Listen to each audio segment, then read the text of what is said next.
Non 14 pa humbur kohë, jo me disa prej zhvillimeve kryesore, i ndjekim së bashku.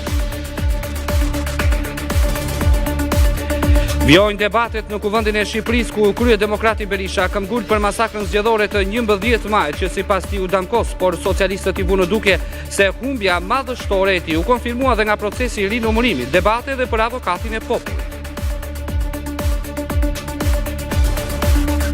Kolegji zgjedhor rrëzon Partinë Demokratike për pavlefshmërinë e zgjedhjeve në Vlorë. Një betejë të tillë PD ka humbur dhe në 7 qarqe të tjera, pasi kolegji rrëzoi kërkesën për Kuksin, Gjirokastrën, Lezhën, Korçën, Beratin, Dibrën dhe Shkodrën.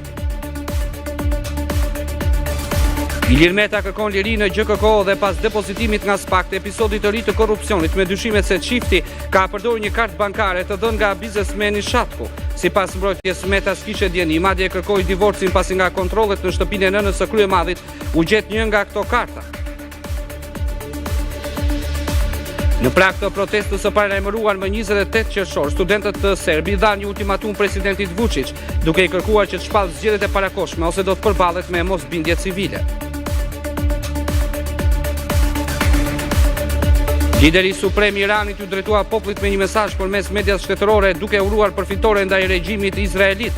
Izraelin e shtypën, ndërsa Shtetet e Bashkuara nuk fituan asgjë nga kjo luftë, ka thënë Khamenei.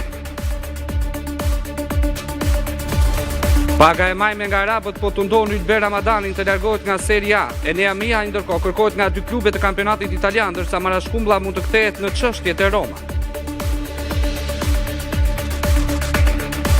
Përgatitjet për dasmën e miliarderit Bezos përfundua, ndërsa të ftuarit po i bashkohen një feste traditore. Qyteti Venecias ku do të zhvillohet ceremonia është vendosur në masa të larta sigurie, ndërsa nuk kanë munguar as protestat.